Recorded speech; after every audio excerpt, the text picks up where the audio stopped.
তো এই গাছটি যেমনটি দেখতে পাচ্ছেন, গাছটির আমগুলো অনেক নিচে পড়ে গেছে। এই আমগুলো অনেক নিচে পড়ে গেছে। তো এই আমগুলো যদি নিচে থাকে তাহলে কিন্তু আমের একটা যে কালার আছে সেই কালারটি কিন্তু নষ্ট হয়ে যাবে। আপনারা যদি সামনে থেকে দেখেন এই আমটি যে একটা কালার আছে, এই কালারটি নষ্ট হয়ে যাওয়ার সম্ভাবনা আছে। এবং আমি যদি মাটির সঙ্গে ঘেঁষার লাগে তাহলে আমে কিন্তু স্পট একটা চলে আসবে। তো তার জন্য করতে হবে এগুলোকে ফুটা মারতে হবে। একটু করে দেওয়ার পরে আস্তে করে এটা করে দিতে হবে।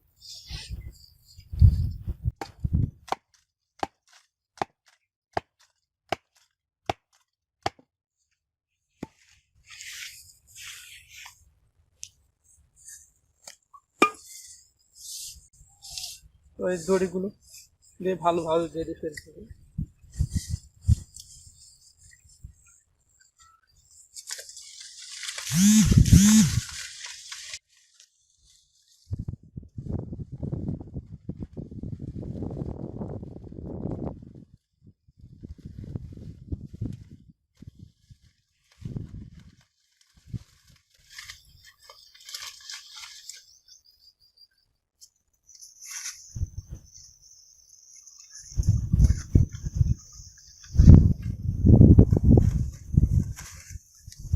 তো এই আমটি কিন্তু এখন আর মাটির সঙ্গে ঘেঁষবে না এবং অনেকটি উপরে হয়ে গেছে।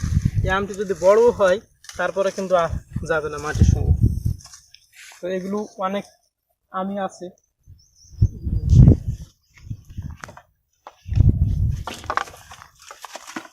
তো অনেক আমি আছে যেমন এটি দেখতে পাচ্ছি।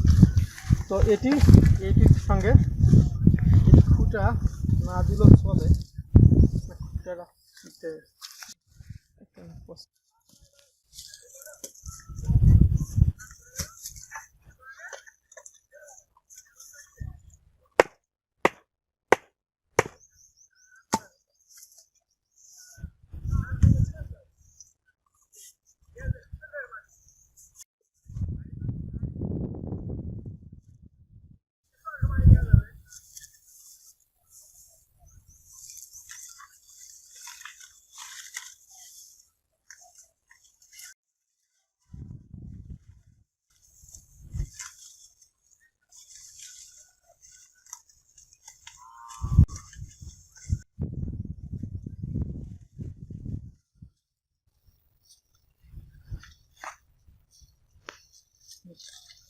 তো উঁচা করে দিয়েছি। এখন আর এই আমটি মাটির সঙ্গে ঘেঁষবে না।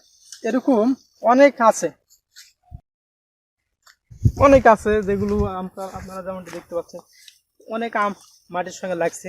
তো প্রতিটা আমি কিন্তু আমি যেরকম করে দিছি আরো 2টা গাছ, প্রতিটা গাছ কিন্তু এরকম করে দিতে হবে।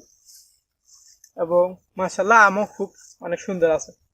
তো এরকম করে না দিলে আমের যে একটা স্পট থাকে গায়ে, সেই স্পটটা কিন্তু চলে আসবে। তো তার জন্য এই আমগুলো একটু উঁচা করে দেওয়া লাগবে।